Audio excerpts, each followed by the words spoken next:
रक्षाबंधन का दिन भाई बहन के लिए साल का सबसे खास दिन होता है। लेकिन क्या हो उधर यही दिन उनकी जिंदगी का सबसे अजीब और डरावना मोड़ बन जाए। प्रेरणा मोहित की छोटी बहन थी। 3 साल पहले हुए एक दर्दनाक कार एक्सीडेंट में उनके मम्मी पापा नहीं रहे। तब से मोहित ही माँ बाप बनकर प्रेरणा की देखभाल कर रहा था। आज रक्षाबंधन था और घर में सुबह से ही एक प्यारा सा हंगामा मचा हुआ था। इस बार गिफ्ट में नया फोन चाहिए तुझे? हाँ, फोन चाहिए मुझे। और भैया वो वाला फोन जिसमें सुपर क्लियर कैमरा है, सेल्फी खींचो तो लगे मॉडलिंग शूट चल रहा हो। अरे अच्छे सेल्फी के लिए फोन की नहीं, अच्छे चेहरे की जरूरत होती है। उसमें बेचारे फोन का क्या कसूर। काश राखी की जगह मिर्ची की माला ही बांध देती, तब शायद आपको समझ आता। अच्छा बाबा, नाराज मत हो। ला दूंगा अच्छा सा फोन मेरी प्यारी बहना के लिए, पक्का। दोनों बहन भाई रक्षाबंधन मना चुके थे और अब उनके बीच ऐसे ही हंसी मजाक चल रहा था। तभी अचानक घर की डोरबेल बजती है। इस टाइम कौन आए? अच्छा हाँ, शायद पार्सल वाला होगा। मोहित ने जाकर दरवाजा खोला तो सामने पार्सल वाला ही था, लेकिन उसके चेहरे पर एक अजीब सी हंसी थी। उसने मोहित को पार्सल दिया और बिना ओटीपी पूछे सीधा पलक झपकते ही वहां से गायब हो गया। बड़ा ही अजीब आदमी था, ओटीपी भी नहीं पूछा।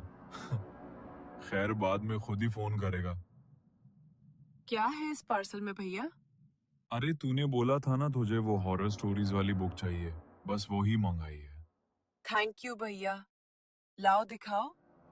प्रेरणा ने बॉक्स खोला तो उसमें किताब के साथ साथ एक और छोटा बॉक्स भी रखा था। जैसे ही उसने वो दूसरा बॉक्स खोला तो उसमें उसी किताब के नाम से एक गेम था और उसके साथ एक नोट भी रखा हुआ था।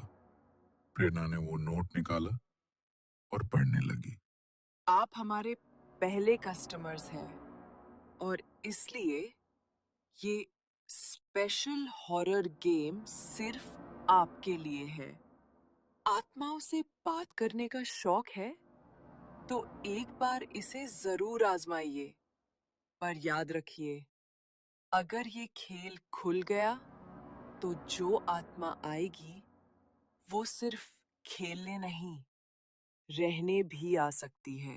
वाह, अब ये भी नया ट्रेंड आ गया है लोगों को डराने का। आत्मा वात्मा कुछ नहीं होता, पता है ना।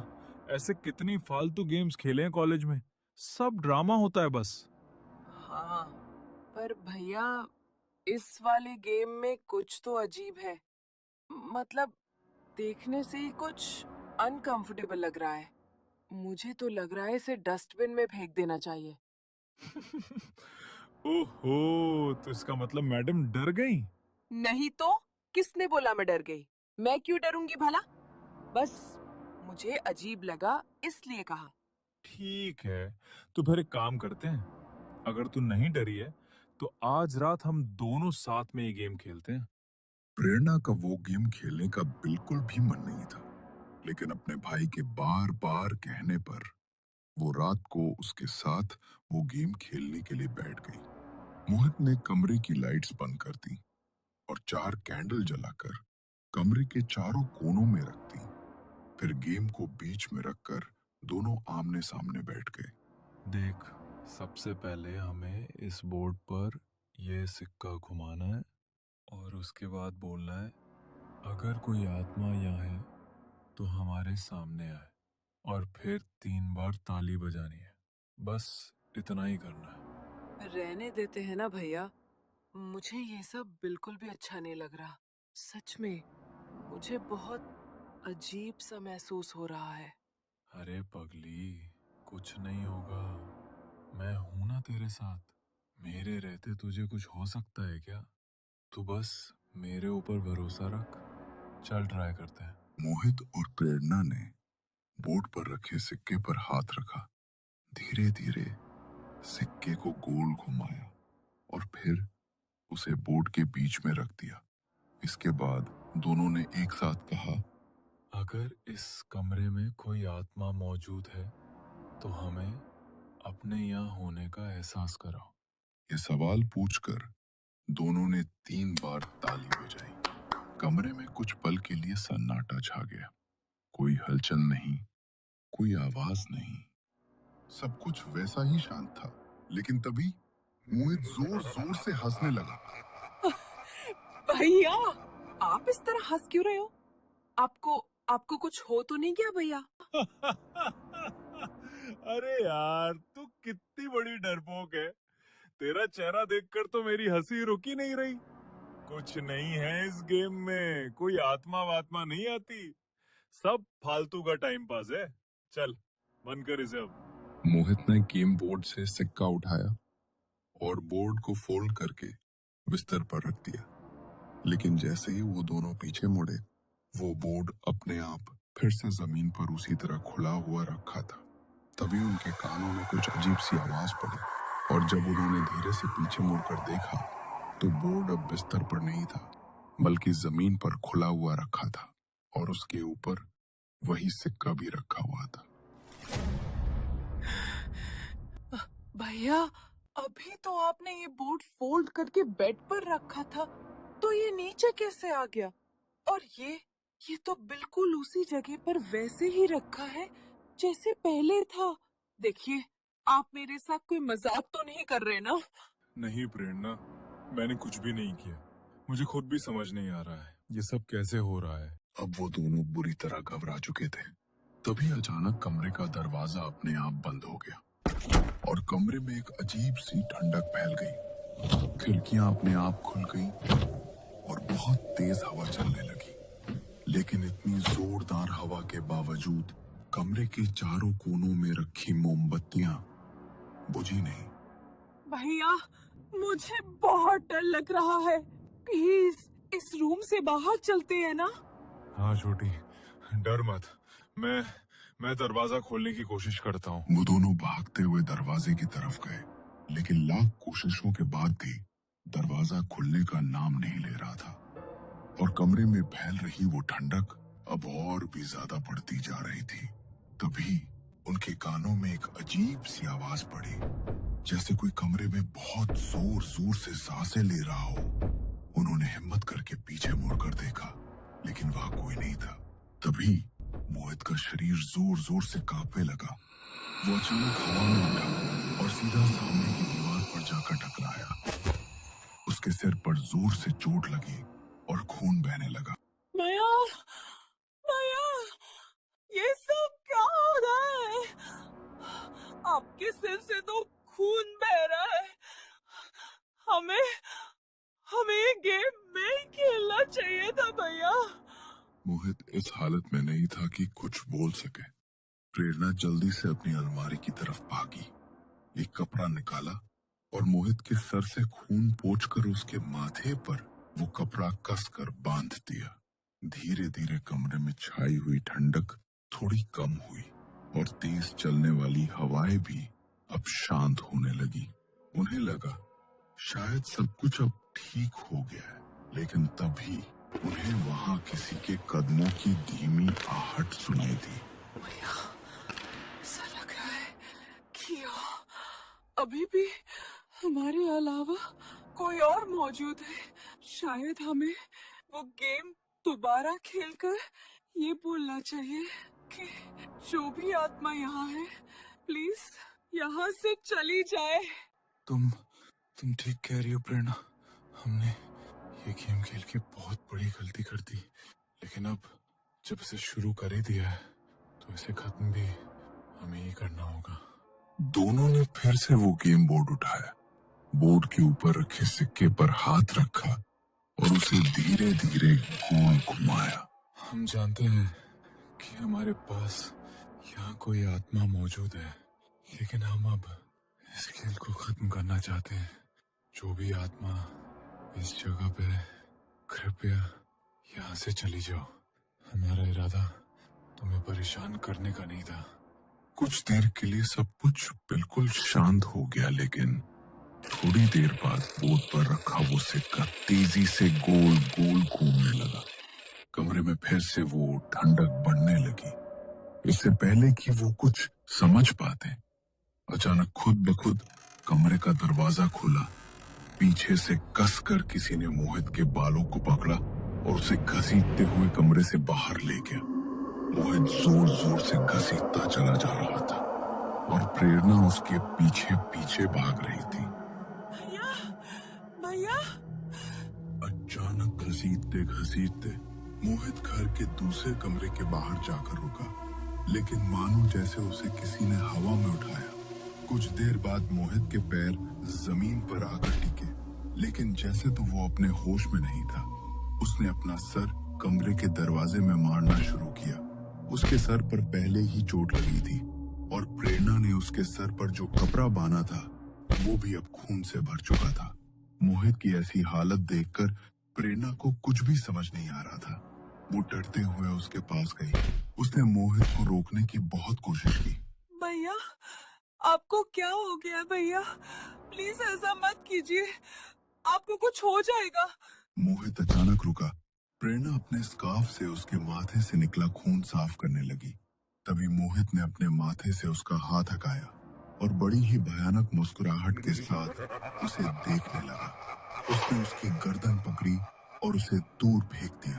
वो उसकी ओर देखता हुआ बड़े ही भयानक तरीके से हंसने लगा और हंसते हुए अपने हाथ पैरों पर उल्टा घूम गया और अपने हाथ पैरों के सहारे सीढ़ियों से नीचे उतरने लगा। उसे इस तरह देख प्रेरणा की जान हलक को आ गई थी। मुझे कुछ भी करके भैया को बचाना होगा। मैं खुद किसी आत्मा का सामना नहीं कर सकती। भगवान जी प्लीज मेरी मदद करो, मुझे बाहर जाना होगा। उनके घर से कुछ दूरी पर एक मंदिर था। प्रेरणा वहीं पर जाना चाहती थी, इसलिए वो जल्दी से नीचे उतरी। लेकिन इससे पहले वो दरवाजे तक पहुंच पाती, सीढ़ियों के नीचे छिपे मोहित ने उसके पैर को पकड़कर खींच लिया और वो सीधी जमीन पर गिर पड़ी। मोहित उसे देखकर पागलों की तरह हंसते। आत्माओं को बुलाने का बहुत शौक था ना तुम्हें? तो लो, अब मैं आ गई। पर अब तुम मुझसे दूर क्यों भाग गए हो? देखो, हम दोनों से बहुत बड़ी गलती हो गई, लेकिन प्लीज मेरे भैया को छोड़ दो, मेरे भैया को जाने दो। हम तुम्हें परेशान नहीं करना चाहते थे। No no no no no.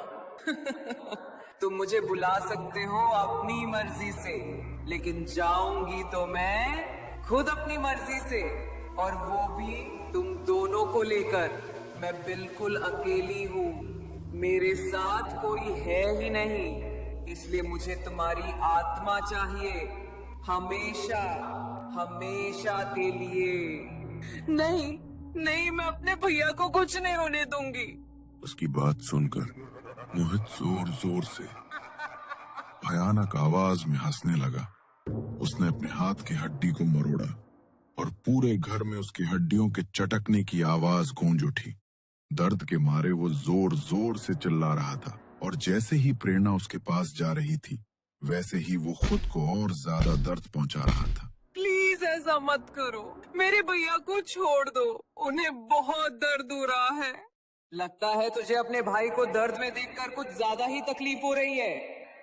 एक काम करती हूँ, पहले तुझे ही मार देती हूँ, तो फिर तुझे तकलीफ नहीं होगी। उसने डाइनिंग टेबल पर रखी फूड बास्केट से चाकू उठाया और प्रेरणा की तरफ फेंक कर मारा। वो चाकू सीधा प्रेरणा के हाथ में जा लगा। प्रेरणा दर्द से चीख उठी।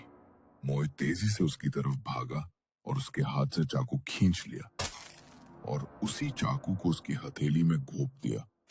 वो बार बार उसी घाव पर वार करता गया। प्रेरणा का पूरा हाथ खून से सन चुका था। उसकी आंखों से आंसू लगातार बह रहे थे, लेकिन मोहित के ऊपर तो अब शैतान सवार था।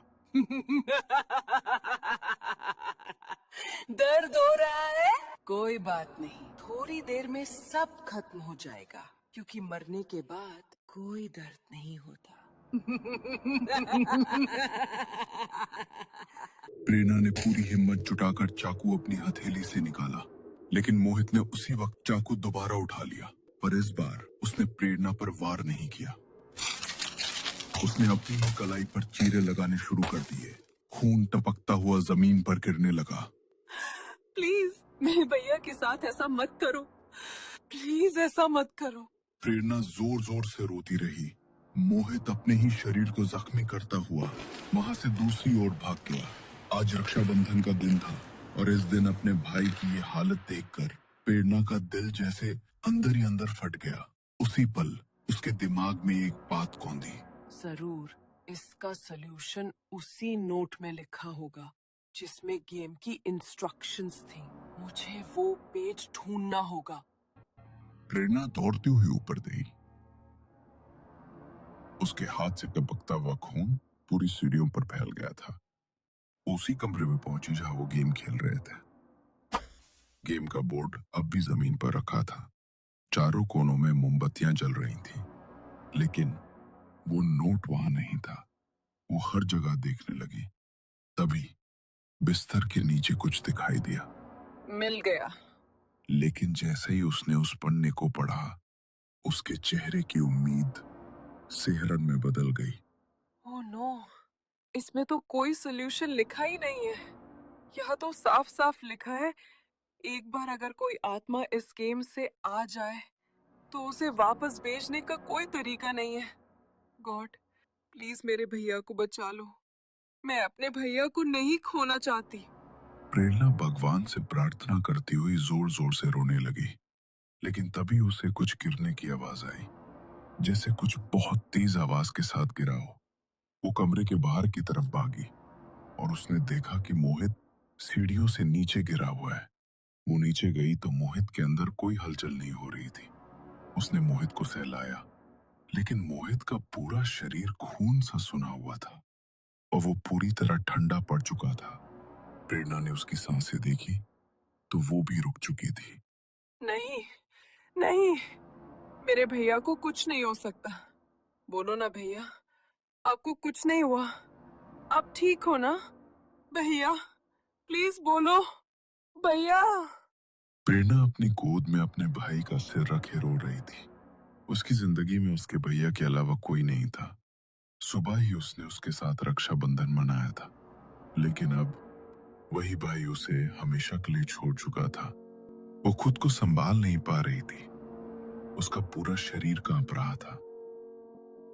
उसी वक्त पीछे से एक हलचल हुई। प्रेरणा ने धीरे से पीछे मुड़कर देखा तो एक काली परछाई उसकी ओर बढ़ रही थी। मारना चाहती हो ना तुम मुझे? तो ठीक है, मार दो। मेरे भाई को तो तुमने मुझसे छीन ही लिया, तो अब मैं भी जीकर क्या करूंगी? मार दो, खत्म कर दो मुझे। ऐसा कह ही रही थी कि सामने की टेबल पर रखा फूलदान हवा में अपने आप उठ गया और सीधा प्रेरणा के सिर पर आकर लगा। उसके सिर से खून बहने लगा और तभी वो काली परछाई उसके बालों को झपट कर पकड़ती है और घसीटना शुरू कर देती है। मगर तभी वो अचानक रुक गई, जैसे प्रेरणा के पैरों को किसी ने पकड़ लिया हो। प्रेरणा ने कांपते हुए सामने देखा और सामने का नजारा देखकर उसकी आंखों से आंसू बहने लगे, क्योंकि उसके भाई मोहित की आत्मा उसके पैरों को पकड़कर खड़ी थी। भैया, इसने आपको मार डाला। प्लीज आप मुझे मत बचाइए। एक आप ही तो थे जो मेरे जीने का सहारा थे। मैं आपके बिना नहीं जीना चाहती भैया। मैं भी आपके पास ही आना चाहती हूँ। नहीं प्रेरणा, मैं अपने होते हुए तुम पर एक आँच नहीं आने दूंगा। और वैसे भी आज रक्षाबंधन का दिन है ना। तुमसे वादा किया था मैंने कि तुम्हारी रक्षा करूंगा। अब जीते जी तो इस आत्मा का कुछ नहीं कर पाया, पर अब ये तुम्हारा कुछ नहीं बिगाड़ पाएगी। तुम्हारा भाई तुम्हारी रक्षा के लिए तुम्हारे साथ है। मोहित की आत्मा आगे बढ़ी वो काली परछाई उस पर झपट पड़ी, लेकिन मोहित की आत्मा शुद्ध और पवित्र थी, इसलिए वो उस आत्मा पर हावी पड़ गया। तभी खिड़की से एक अलौकिक रोशनी कमरे में दाखिल हुई और सीधी मोहित की आत्मा पर पड़ी। वो काली परछाई उस रोशनी से बचने के लिए मोहित की आत्मा से दूर भागने लगी, मगर मोहित ने उसे पकड़ रखा था। जैसे ही वो परछाई उस रोशनी के संपर्क में आई, वो जोर जोर से चीखने लगी और देखते ही देखते उस रोशनी में मोहित की आत्मा उस काली परछाई को अपने साथ लेकर हमेशा के लिए कहीं ओझल हो गई। भले ही मोहित खुद नहीं बच पाया, लेकिन रक्षाबंधन के दिन उसने अपनी बहन से किया वादा निभाया। मरने के बाद भी उसने उसकी रक्षा की। उनके मुक्त होते ही वो गेम अपने आप कहीं गायब हो गया, लेकिन उस गेम को खेलने का दर्द हमेशा के लिए प्रेरणा के दिल में रह गया, और रक्षाबंधन के दिन अपने भाई को खोने का दुख प्रेरणा के दिल में हमेशा के लिए एक बोझ बनकर रह गया।